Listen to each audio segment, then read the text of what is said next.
Hallelujah. कितना उत्तम समय खुदा ने दिया है आज का दिन। हम लोग आनंद मनाए क्योंकि खुदा का योजना के अनुसार हम लोग यहाँ पर एकत्रित शक्तिमान है कि हमें यहाँ पर हम लोगों को अपने घरों से यहाँ तक लाने में उसने सुरक्षित रखा, देखभाल किया और हमें यहाँ तक उसका वचन को सुनने के लिए हम लोग यहाँ पर एकत्रित हुए हैं। इसलिए खुदा को धन्यवाद देते हैं। आइए हम लोग उनके आदर और महिमा के लिए हम लोग यहाँ पर एकत्रित हुए। उस खुदा को आदर और महिमा के लिए पहले हम लोग प्रार्थना में जाएंगे, इसके बाद गीतों में, इसके बाद गवाहियों में, इसके बाद वचनों में। तो इससे पहले कि कोई भी इस घर के सदस्य से अनुरोध करता हूँ कि प्रार्थना में अगुवाई करें।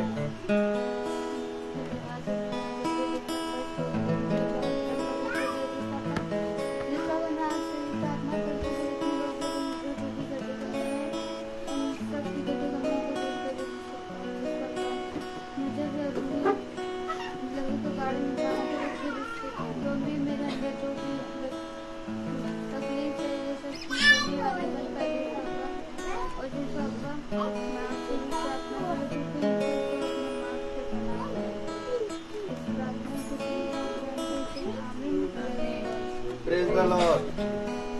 आइए हम लोग गीतों की ओर चले। सभी को मेरा प्रेज़ द लॉर्ड। जैसा कि खुदावन यीशु मसीह का वचन हमसे कहता है कि खुदावन ने जगत से ऐसा प्रेम रखा कि उसने अपना इकलौता बेटा सबको दे दिया। तो आइए हम इसी आय को देते हुए खुदावन यीशु मसीह को और आराधना करें।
Praise the Lord. Praise the Lord. अभी समय है गवाही का। कोई अगर खुदा के प्रति किसी इस हफ्ते या महीने में जो भी खुदा के प्रति जो अच्छा काम हुआ है, खुदा के सामने अपनी गवाही प्रस्तुत करें।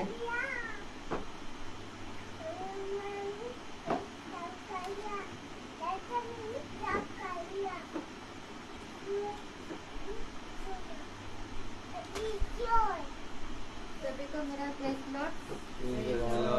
जैसा कि मैं गवाही देती हूँ कि सुबह से मेरे भी सर में इतना तेज दर्द हो रहा है कि मैं अभी तक लेटी हुई थी कि पापा ने कहा जल्दी उठो, मीटिंग का टाइम हो रहा है। तो मैंने कहा ठीक है अभी तो मैं तो फिर मैंने मम्मी से अपना ड्रेस मंगवाई और फिर मैं रेडी हुई और अभी तक मेरे सर में दर्द हो रहा है, लेकिन मुझे पता है कि खुदावन के वचन से मैं चंगी हो जाऊंगी और मैं प्रेज द लॉर्ड।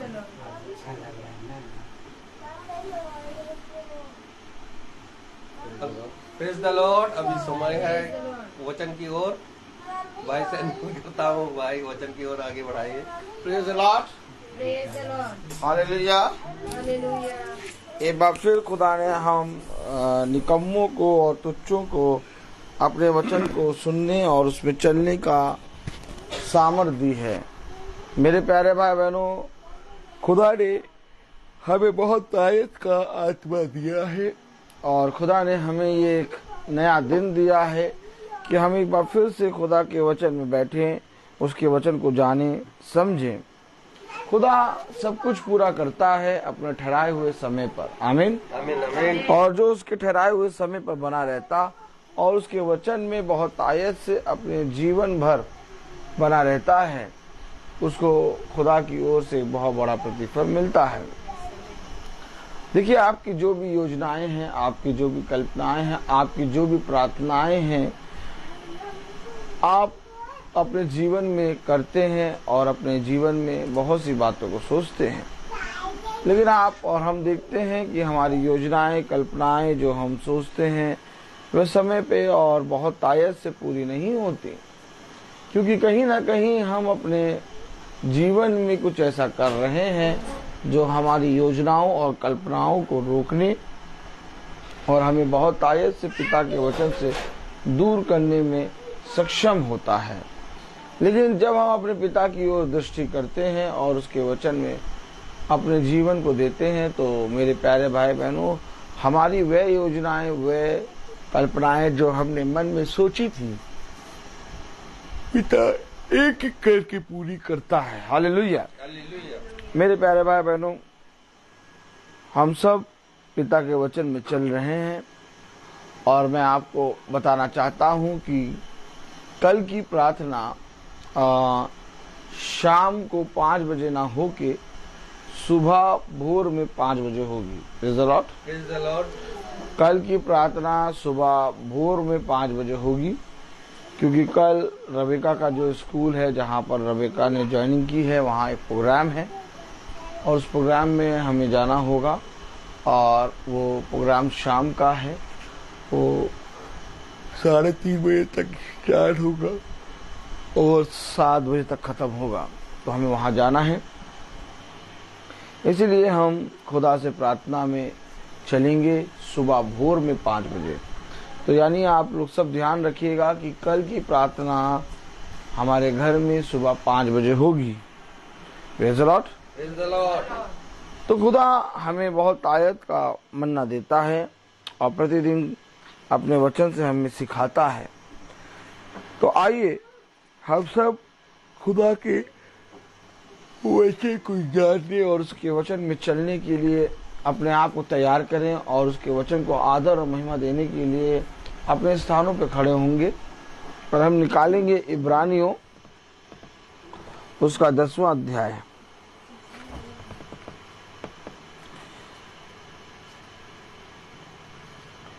और उसकी 24वीं आयत हम पढ़ेंगे। इब्रानियों 10:24। हालेलुया।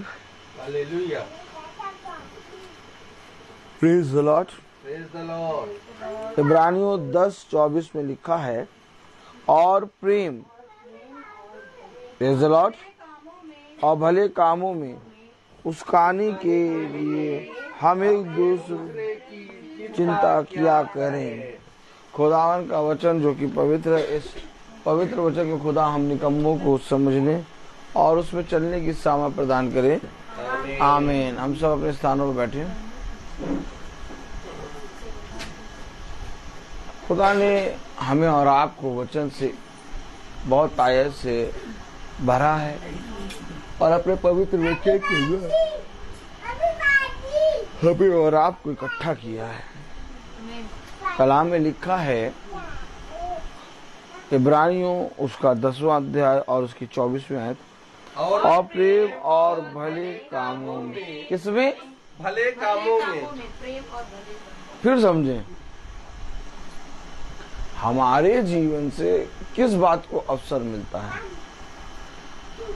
अगर मैं कहूं कि भाई आपके जीवन से किस बात को अवसर मिलता है? प्रेम और भले। देखिए, समझिए, हमारे जीवन से प्रेज़ द लॉर्ड किस बात को अवसर मिलता है? खुदा का कलाम कह रहा, प्रेम और भले काम। फिर समझे, वचन तो पढ़ते हैं, कलाम तो सुनते हैं, प्रार्थना तो करते हैं, लेकिन हमारे जीवन से अवसर किसको मिलता है? कलाम अर्थात वचन कह रहा, प्रेम और भले काम। आमीन। अब हम अपने जीवन से अपने हृदय पे हाथ रखें ऐसे करके और अपने आप से पूछें, क्या मेरे जीवन से, बोले, क्या मेरे जीवन से प्रेम और भले कामों को अवसर मिल रहा है? प्रेम और भले कामों को अवसर मिल रहा है। फिर समझो, पिता कह रहा प्रेम और भले काम। और जब हम अपने जीवन में देखते हैं तो हमारे जीवन से प्रेम और भले काम प्रकट ही नहीं हो रहे। अरे सबको तो छोड़ो, हमने अपने पति, अपनी पत्नी, अपने बच्चों के प्रति प्रेम और भले कामों के का अवसर नहीं दिया। आज पत्नी पति के विरोध में और पति पत्नी के विरोध में बोल रहा है, बच्चे माँ बाप के विरोध में और माँ बाप बच्चों के विरोध में बोल रहे हैं। तो हमारे जीवन से अवसर किस चीज को मिल रहा है? दुष्टता को। जबकि कलाम कह रहा कि तुम्हारे जीवन से, आमीन, अर्थात इब्रानियों और उसका 10:24 में, अब प्रेम और भले कामों में उस्काने के लिए हम एक दूसरे की चिंता किया करें। यानी जब हमारे अंदर से प्रेम और भले काम होंगे तब हम दूसरों के लिए उस भले और प्रेम के कामों को बहुत तायत से बढ़ाने में उन्नति करेंगे। लेकिन जब आपके पास ही खट्टे फल हैं तो आप दूसरे को मीठे फल कैसे दे सकते हैं? सबरम, आप बताओ बेटा, आपके पास खट्टे फल, आप किसी दूसरे को मीठे फल दे सकते हैं? लेकिन अगर आपके पास मीठे फल हैं तो आप किसी दूसरे को मीठे फल दे सकते हैं? आराम से। लेकिन अगर हमारे पास मीठे फल हो तब, वो कह रहा प्रेम और भले कामों में सबसे पहले हम दूसरों को अवसर दें, सबसे पहले हम दूसरों को के बीच में उन्नति का कारण बने। हमारे अंदर प्रेम और भले काम उत्पन्न होने चाहिए। यीशु मसीह ने कहा, भले कामों का नमूना बन जाओ।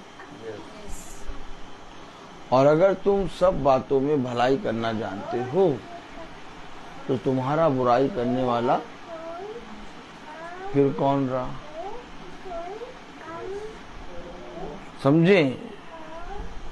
समझे वचन को। प्रेम और भले कामों में। अच्छा, आप में से मुझे कोई एक बात बताए। हम कहते हैं अपने आप को हम यीशु मसीह के पुत्र पुत्री हैं। अब यीशु मसीह इस पृथ्वी पर जब आया, माला मैम, यीशु मसीह जब इस पृथ्वी पर आया तो उसने अपने पिता का कोई भी काम ना करा होता, ना ही कोई भी एक भी काम, एक भी आज्ञा ना मानी होती, तो क्या आकाश से वाणी आती कि वो मेरा प्रिय पुत्र है? यीशु मसीह जब इस पृथ्वी पर आया तो उसने कहा कि मैं अपने पिता के कामों को इस पृथ्वी पर करने आया हूं, मुझ पर नहीं बल्कि मेरे पिता के कामों पर विश्वास करो। अब आप मुझे बताइए, आप कैसे विश्वास करते हैं कि यीशु मसीह अपने पिता की संतान था?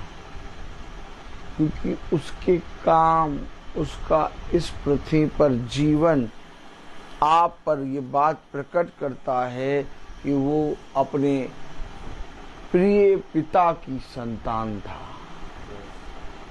और वहां से पिता गवाही देता है, ये मेरा प्रिय पुत्र है, इसकी सुनो। अब अगर हम पिता की संतान हैं और इस पृथ्वी पर कोई काम ना करें तो हम पिता की संतान ठहराए जाएंगे? बताइए।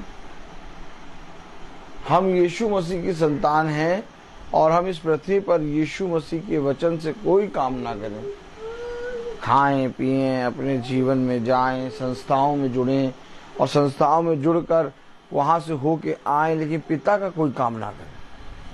हम संस्था में भी हैं, हम अपना उसाते हैं, काम में, अपने कामों में लगे हैं, लेकिन पिता का स्वर्गीय काम। आप बताइए, हम इस पृथ्वी पर आए, हम एक संस्था में जुड़ गए, उस संस्था के अकॉर्डिंग हमने अपना चलना शुरू कर दिया और अपने कामों को करना शुरू कर दिया, और हमने अपने पिता अर्थात खुदावन यीशु मसीह का एक भी काम इस पृथ्वी पर नहीं किया, तो क्या हम, पता नहीं क्या होने लगता है। Praise the Lord, hallelujah, hallelujah, hallelujah. आवाज आ रही, देखिए चल रहा है। Praise the Lord, praise the Lord.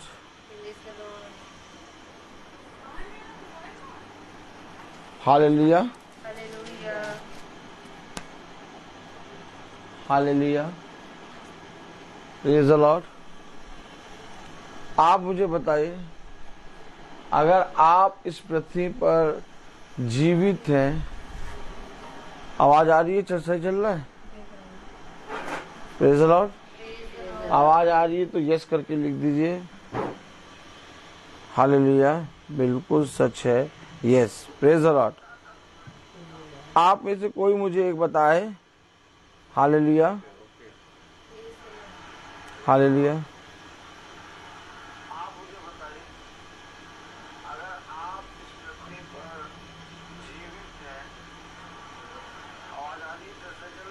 Praise the Lord.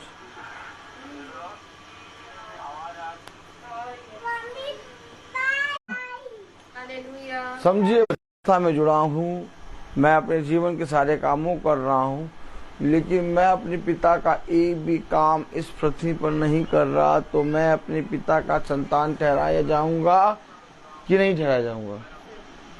बताइए बहन, मैं अपने पिता की संतान ठहराया जाऊंगा कि नहीं ठहराया जाऊंगा? नहीं। क्यों नहीं ठहराया जाऊंगा? क्योंकि मैं यहाँ पिता का एक भी काम नहीं कर रहा।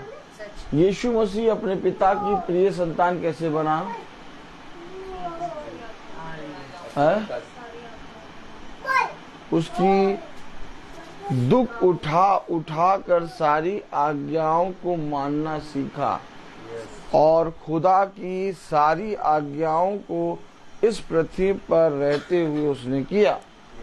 इसलिए आकाश से वाणी आई, ये मेरा प्रिय पुत्र है, इसकी सुनो। अब उसने जो किया वो प्रेम और भले कामों आपने देखा, उसने बुराई के बदले बुराई नहीं करी, गाली के बदले गाली नहीं दी। उसको जिसने झापड़ मारा उसके सामने उसने दूसरा गाल कर दिया। कोई 1 कोस ले जाना चाहता था, उसके साथ वो 2 कोस गया, क्योंकि उसने प्रेम और भले कामों से लोगों के बीच में अपने पिता को प्रकट किया। आमीन। तब इब्रानियों उसका 10वां अध्याय और उसकी कौन सी आयत थी? 24वीं में लिखा है, और भले कामों में उसकाने के लिए हम एक दूसरे की चिंता क्या करें। हम एक दूसरे की चिंता क्या करते हैं? कब करते हैं? अरे वो मुझसे आगे निकल गया,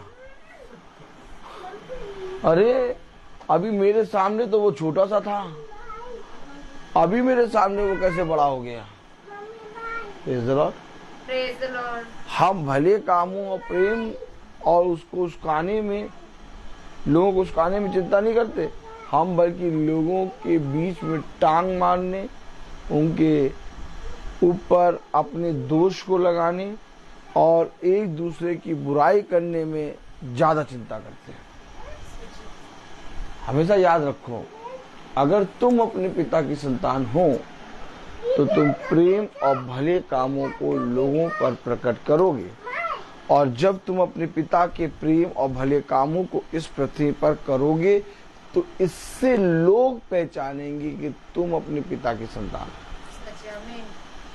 तुम्हारे कहने से, तुम्हारे संस्था में शामिल होने से, प्रेज़ द लॉर्ड, तुम्हारे कहने से, तुम्हारे संस्था में शामिल होने से तुम अपने पिता की संतान नहीं बनोगे, बल्कि तुम अपने पिता की संतान तब बनोगे जब इस पृथ्वी पर रहते हुए तुम अपने पिता के कामों को अपने जीवन से करने पाओ। और जब हमारे जीवन में पिता के काम प्रकट होते हैं तो पिता हमारे जीवन में बहुत बड़ी एक सेवा लेता है, और जब हम उस सेवा के प्रति अपने पिता की दृष्टि में बहुत तायत से ईमानदार बनते हैं, तब मेरे प्यारे भाई बहनों इस पृथ्वी पर हम उसको भाते हैं। कलाम में लिखा, वचन में लिखा, आइए पढ़ें इब्रानियों उसका 10वां अध्याय और उसकी 24वीं आयत। और प्रेम और भले का के लिए हम एक दूसरे की चिंता क्या करें। एक दूसरे की चिंता किया करो भले काम और प्रेम में उसकाने के लिए। और 25वीं आयत में लिखा है, और एक दूसरे के साथ इकट्ठा होना ना छोड़े। ये देखिए, एक दूसरे के साथ इकट्ठा हो। यीशु मसीह इस पृथ्वी पर जब आया तो वो लोगों के बीच में इकट्ठा होता था, वो लोगों के बीच में जाया करता था। उसके शिष्य कह रहे हैं कि अभी अभी तो हम वहां से आए थे, बोले अभी तो हम वहाँ से आए थे, और अभी अभी वहां से हम अपनी जान बचा के आए थे, वहाँ से जान बचा के आए। अब आओ फिर चलें इसके साथ मरने। हाँ, आओ फिर चले हम उसके साथ मानने। क्योंकि जैसे ही खुदा ने कहा कि हम लाजर को देखने जाएंगे तो थोमा ने कहा कि आओ हम भी इसके साथ मरने चले। क्यों? क्योंकि समय समय पर खुदा लोगों के बीच में इकट्ठा होता है और लोगों के बीच में इकट्ठा होकर उनके विश्वास को बढ़ाता है। जब यीशु मसीह इस पृथ्वी पर मरा और मर के जी उठा तो वो अपने चेलों के बीच में दिखाई दिया। अपने उन लोगों के बीच में, झुंड के बीच में दिखाई दिया जहां वहां जाया करता था। आप मुझे बताइए, यीशु मसीह चेलों के बीच में और उन लोगों के बीच में क्यों दिखाई दिया? क्योंकि उस समय जब यीशु मसीह मर के जी उठा तो भी वो युगानुयुग एक सा है। जैसे वो मरने से पहले किया करता था, वैसे ही वो मरने के जी उठने के बाद भी इकट्ठा होना नहीं छोड़ रहा, और वो अपने शिष्यों के बीच में और उन झुंडों के बीच में समय समय पर लोगों को दिखाई दे रहा था। क्योंकि वो एक दूसरे के साथ इकट्ठा होना और एक दूसरे के साथ भले और प्रेम के काम करने का नमूना था। ठीक इसी तरीके से आज हमें भी हर एक जगह पर इकट्ठा होना पड़ेगा। जब हम भवन में इकट्ठा होते हैं तो लोगों की दृष्टि हम पर लगती है कि ये खुदा के नाम में इकट्ठा होते हैं। जब हम मीटिंग में इकट्ठा होते हैं तब लोग देखते हैं और कहते हैं ये अपने पिता से प्रेम करते हैं और ये अपने खुदावन यीशु मसीह के नाम में इकट्ठा होते हैं। हाँ मेरे प्यारे भाई बहनों, यदि हमारे अंदर से आज भले और प्रेम के काम प्रकट हो रहे हैं तो इससे पहले कि हमारे अंदर से भले और प्रेम के काम प्रकट हों, हमें इकट्ठा होना अवश्य है। क्योंकि मेरे प्यारे भाई बहनों, जब आप एक दूसरे के लिए भलाई और प्रेम की चिंता करेंगे तो आप उन्हें जाकर पिता के भले वचन और पिता का प्रेम का वचन जो हमारे जीवन के लिए सच में जीवन है वो बताएंगे। जब आप किसी की उन्नति, जब आप किसी की बढ़ती, जब आप किसी के जीवन को नर्क और अंधलोक की आग में डालने से रोकने के लिए आप उसके जीवन की चिंता करेंगे, तब आप उसके पास जाकर अपने पिता के प्रेम के सुसमाचार का प्रचार करेंगे, अपने पिता के भले कामों का बखान करेंगे, आप अपने पिता के नाम में निकलना शुरू करेंगे, आप अपने पिता के नाम में इकट्ठा होना शुरू करेंगे। क्योंकि आपको मालूम है कि हमें प्रेम और भले कामों की चिंता करनी है ताकि लोगों के बीच में हम एक नमूने बने। लेकिन मेरे प्यारे भाई बहनों, जब हम अपने पिता की कैसी संतान, हाय मुझ पर, धिक्कार है मुझ पर कि यदि मैं अपने पिता के सुसमाचार का प्रचार न करूं। इससे पहले कि मैं अपने पिता का एक प्रिय बेटा बनूं, इससे पहले कि मैं लोगों के बीच में जाकर अपने पिता के वचन का बखान करूं, इससे पहले कि मैं लोगों के पास जाकर अपने पिता के प्रेम और भले कामों का बखान करूं और लोगों की उन्नति का कारण बनूं, सबसे पहले मुझे लोगों के बीच में इकट्ठा होना है। और इकट्ठा होने के लिए मेरे प्यारे भाई बहनों, ये अवश्य है कि तुम्हारे पास एक ज्योति अर्थात पिता खुदावन यीशु मसीह का वचन हो। कलाम में लिखा, वचन में लिखा, इब्रानियों उसका 10 और उसकी 24 और 25वीं आयत पढ़ें। और प्रेम और भले कामों में उसका कोई बड़ी बात नहीं समझते, लेकिन पिता कह रहा एक दूसरे के साथ इकट्ठा होना ना छोड़ो। लेकिन बहुत ध्यान से देखिए, आज संसार में एक दूसरे के साथ इकट्ठा होना छूट गया। क्यों छूट गया? क्योंकि हमने अपने पिता अर्थात खुदावन यीशु मसीह के वचन पर विश्वास नहीं किया। यदि तुम सच में यीशु मसीह के वचन से प्रेम करते भी सबको एक दूसरे को खींच खींच के लाते और सब जने एक साथ इकट्ठा होते और हम सब एक दूसरे के भलाई के कारण बनते। यीशु मसीह अपने चेलों से यही कहता है, मेरे पीछे हो लो। क्यों मेरे पीछे हो लो? क्योंकि मैं जहाँ जाऊंगा वहाँ तुम्हें शांति मिलेगी। देखो, मैं तुम्हें शांति के सोते और मैं तुम्हें हरी हरी चराइयों में चराऊंगा। देखो, तुम जब मेरे पीछे हो लोगे तो मैं तुम्हें प्रेम और भले कामों का मार्ग दिखाऊंगा। देखो, मैं तुम्हें एक ऐसी जगह पर इकट्ठा करूंगा जहाँ पर तुम्हारा इकट्ठा होना कभी व्यर्थ ना होगा। मेरे प्यारे भाई बहनों, आज अगर हम पिता के वचन में इकट्ठा हो रहे हैं तो यह अवश्य है कि पिता ने हमारे और आपके लिए स्वर्ग के राज्य में एक जगह तैयार कर दी है। क्योंकि पिता देख रहा है कि जिस की चिंता, लोगों के लिए चिंता कि लोग भी प्रेम और भले कामों को जानने पाए हमारे अंदर बहुत तायत से एक आग जलनी चाहिए। आमीन। आमीन आमीन। ये जरूरी है कि हम पिता के प्रेम में बढ़ें। ये जरूरी है कि हम पिता के वचन को जानें। ये जरूरी है कि हम एक दूसरे के साथ इकट्ठा होना ना छोड़ें। आज देखिए कितने लोग अपने जीवन में उन्नति के मार्ग को प्राप्त करने के बाद इकट्ठा होना छोड़ देते हैं। आज कितने ही लोग अपने जीवन में अद्भुत कामों को देखने के बाद अपने पिता के वचन में इकट्ठा होना छोड़ देते हैं। आज कितने ही लोग भवन में आना, आज कितने ही लोग मीटिंग में चलना, आज कितने ही लोग मीटिंग में आना, आज कितने ही लोग मीटिंग को सुनना, आज कितने ही लोग महासभा में बैठना छोड़ देते हैं। ऐसा क्यों हो रहा है? जबकि पिता ने कहा इकट्ठा होना ना छोड़ो। अगर हम सच में अपने पिता के संतान हैं तो हमें इकट्ठा होना चाहिए। लेकिन पिता के वचन का आज कोई भी जना अपने जीवन में भय नहीं मान रहा। आज किसी ने भी पिता के वचन को अपने जीवन में बढ़ चढ़कर नहीं माना। अगर मानते तो वे इकट्ठा होते, अगर मानते तो वे पिता के संतान होते, अगर मानते तो पिता ने उनके लिए जो स्वर्ग का राज्य में जगह तैयार की है वह उन्हें मिलती। लेकिन कलाम में लिखा, वचन में लिखा 25वीं आयत, और एक दूसरे के साथ इकट्ठा होना ना छोड़े, जैसा कि कितनों की रीति है, पर एक दूसरे को समझाते रहे। कैसे समझाएंगे आप? एक दूसरे को समझाओ, एक दूसरे की चिंता करो कि उन्हें प्रेम और भले कामों का में बढ़ाओ। एक दूसरे की चिंता करो, एक दूसरे को समझाओ, एक दूसरे के साथ इकट्ठा होना ना छोड़ो। आज कोई समझा रहा है? आज कोई इकट्ठा हो रहा है? आज कोई उस सत्य प्रेम और भले कामों को एक दूसरे के लिए बताने के लिए चिंता कर रहा है?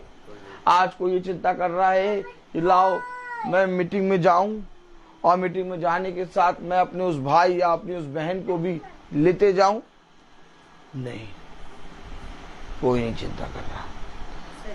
जब हम अपने जीवन में खुदा के वचन, खुदा की महासभा में किसी भाई किसी बहन को खींच के लाने की कोशिश करते हैं तो हम चिंता करते हैं।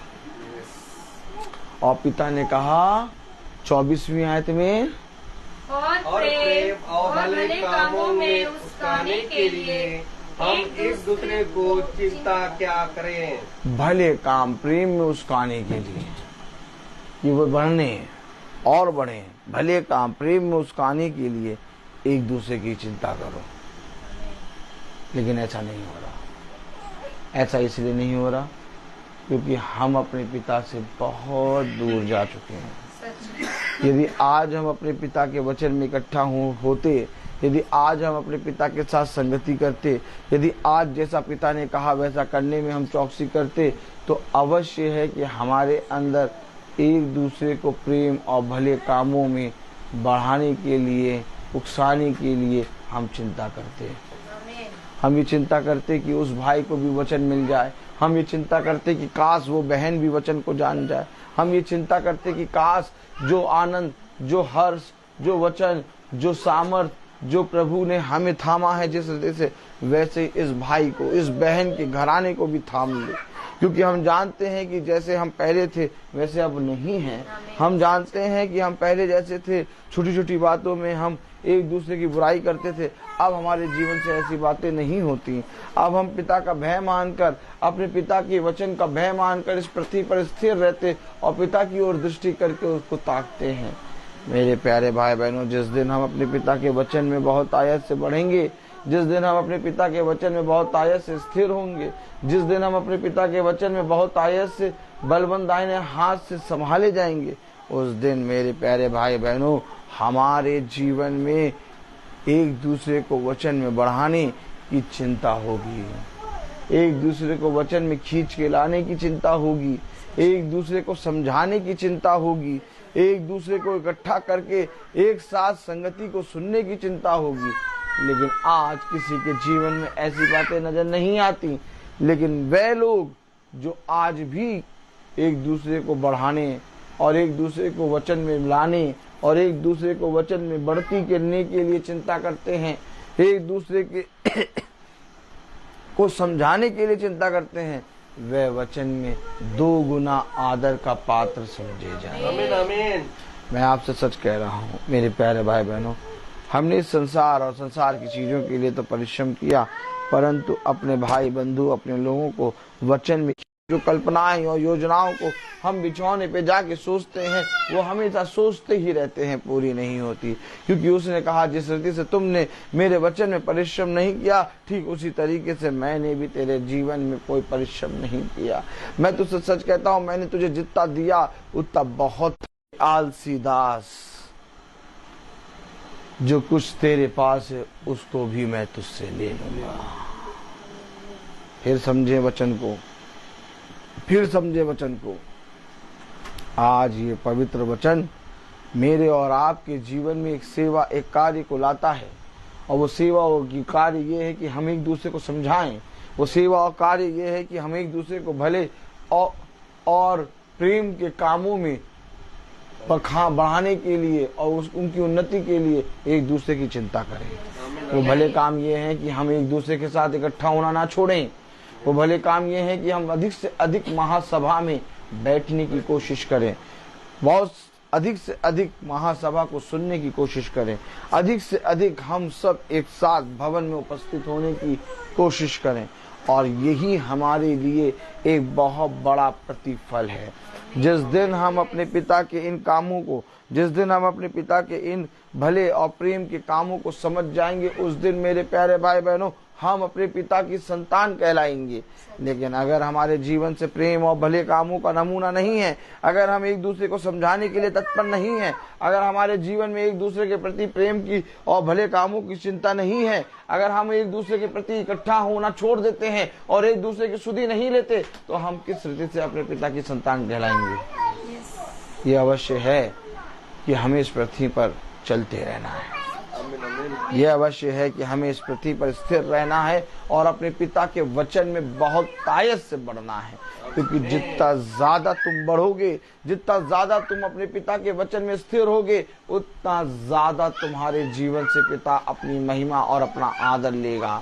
मेरे प्यारे भाई बहनों, वो हमारे और आपके जीवन से अपनी महिमा, अपना आदर तब लेता है जब हम उसके वचन में प्रेम और भलाई के लिए सदा तत्पर रहते हैं। उसने कहा, देखो मैं तुमसे सच कहता हूँ कि यदि तुम हर काम में भले कामों का नमूना बन जाओ, तो तुम्हारा बुरा करने वाला कौन रहा।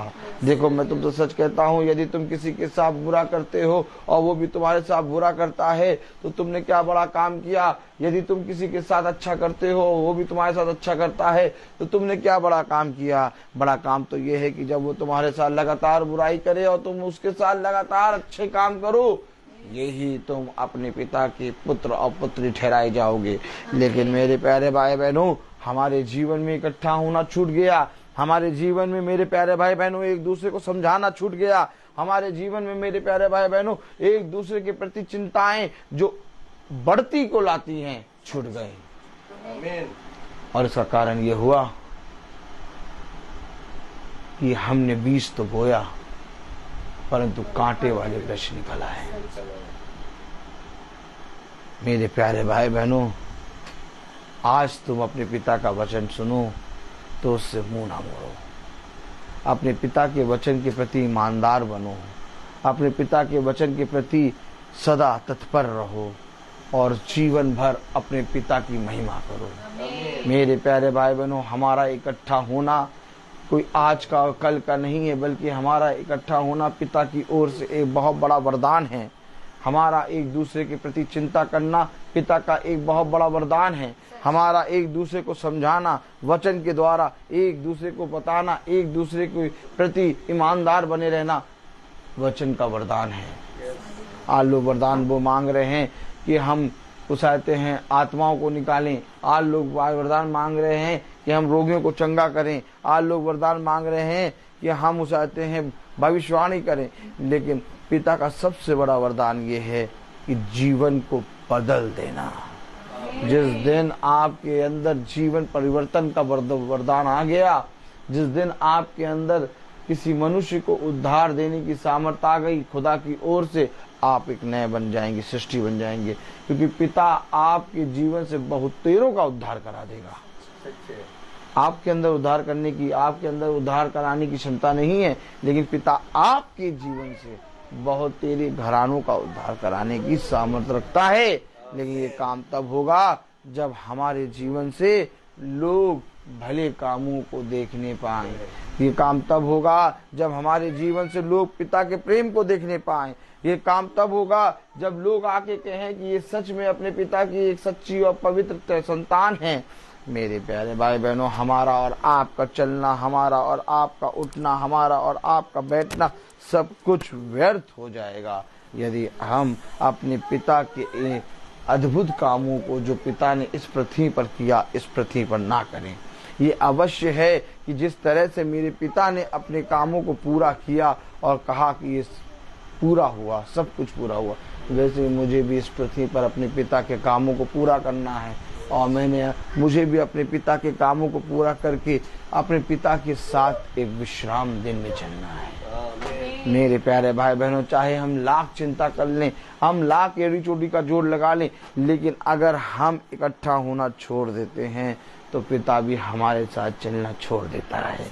कलाम में लिखा है, वचन में लिखा है 25वीं आयत में, और एक दूसरे के साथ इकट्ठा होना ना छोड़े जैसा कि कितनों की रीति है, पर एक दूसरे को समझाते रहे, और जो दिन निकट आते देखो, त्यों और भी अधिक क्या करो। जैसे जैसे उस अंत के समय को निकट आते देखो, हमें क्या करना, और अधिक इकट्ठा होना है, और अधिक इकट्ठा होना है।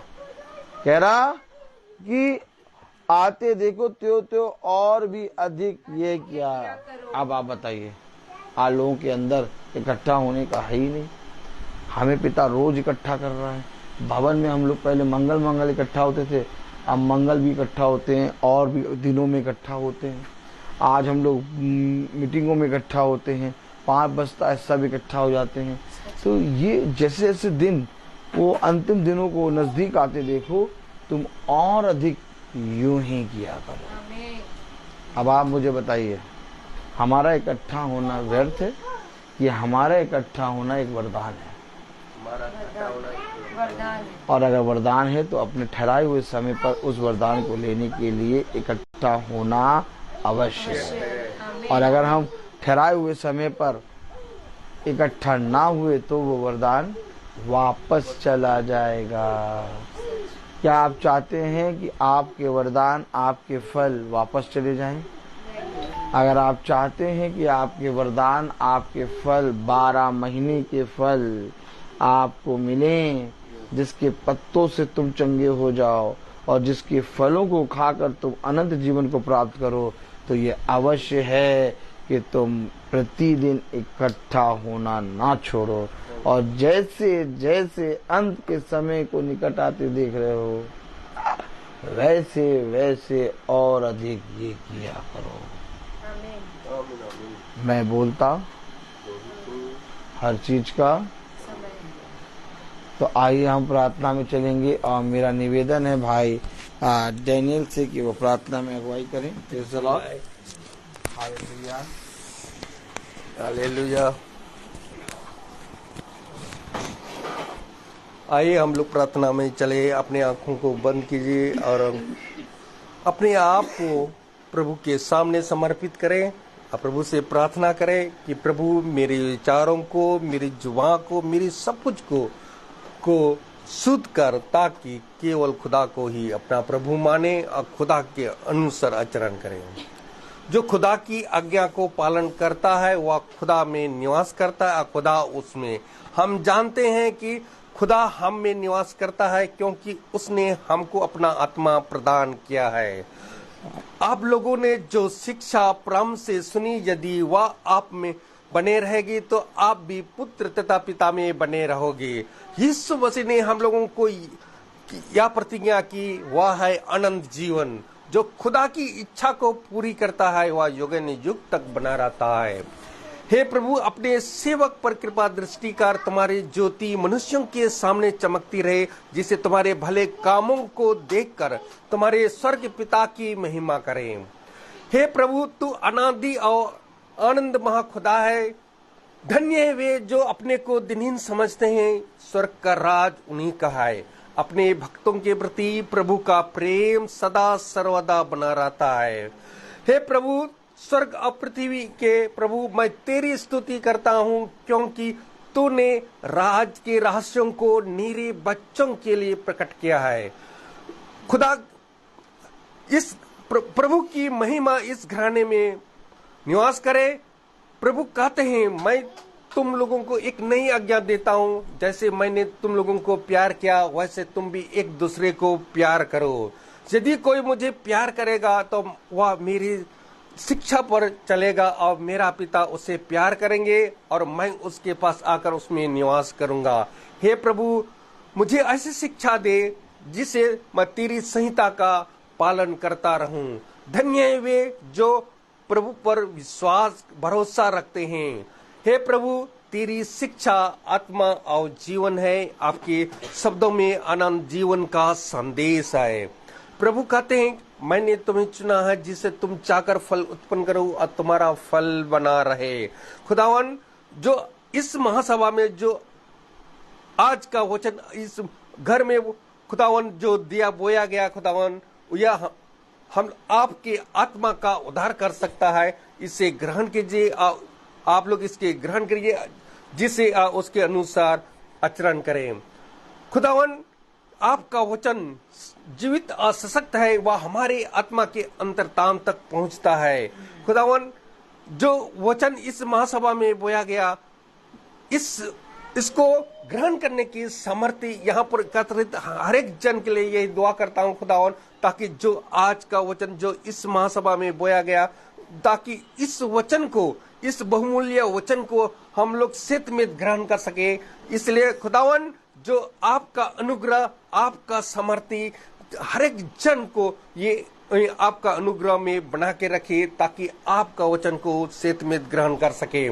कि हमारे प्रभु यीशु ने मृत्यु को विनाश करके अपने सुसमाचार द्वारा अमर जीवन को आलोकित किया है।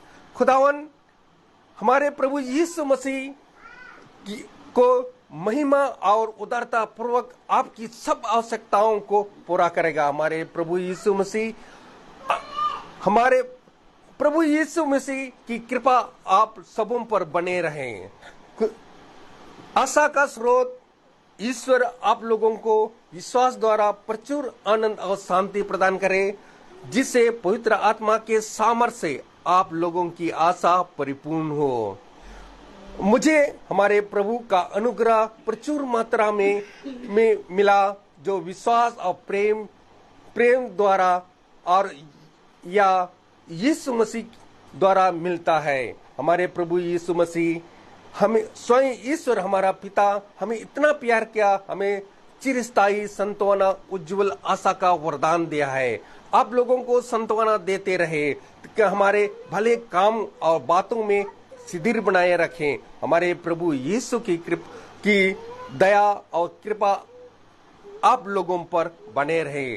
खुदावन, जो भी इस महासभा में जो आज छोटे झुंड को जो इस महासभा का जो वचन दिया गया, खुदावन उनको आपके अनुग्रह, आपका सामर्थ्य उन्हें दे खुदावन, ताकि आपका वचन को सत्य में ग्रहण कर सके।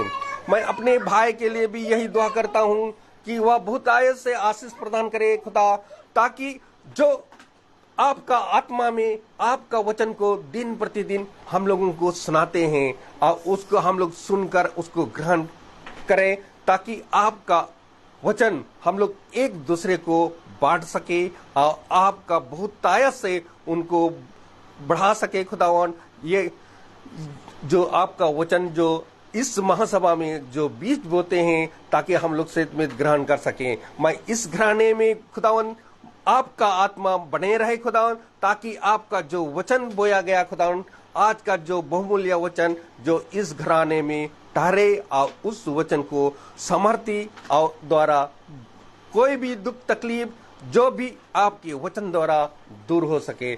आपका जो भी दुष्ट इस घराने में जो भी आते हैं खुदावन, ताकि आपका वचन द्वारा नष्ट हो सके।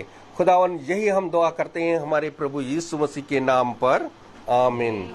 हे हमारे पिता, तू जो स्वर्ग में है, तेरा नाम पवित्र माना जाए, तेरा राज आए, तेरी इच्छा जैसे स्वर्ग में वैसे पृथ्वी पर भी पूरी हो। हमारा प्रतिदिन का आहार आज में दे, और हमारे अपराध हमें क्षमा कर, जैसे हम भी अपने अपराधियों को क्षमा करते हैं, और हमें परीक्षा में ना डाल, परंतु बुराई से बचा। आमीन। अब हमारे खुदावन यीशु मसीह का फजल, खुदा बाप की मोहब्बत, पाक रूपी रिफाकत और शराकत हमने से हर एक विश्वासी जन के साथ अब से लेकर अनंतकाल तक होती रहे। आमीन। धन्यवाद धन्यवाद धन्यवाद, सारे आशीषों पे सोते धन्यवाद धन्यवाद धन्यवाद धन्यवाद, सारे आशीषों पे सोते धन्यवाद। सारी आशीषें आती ऊपर से, हालेलुया। धन्यवाद धन्यवाद धन्यवाद, सारी आशीषों पे सोते धन्यवाद।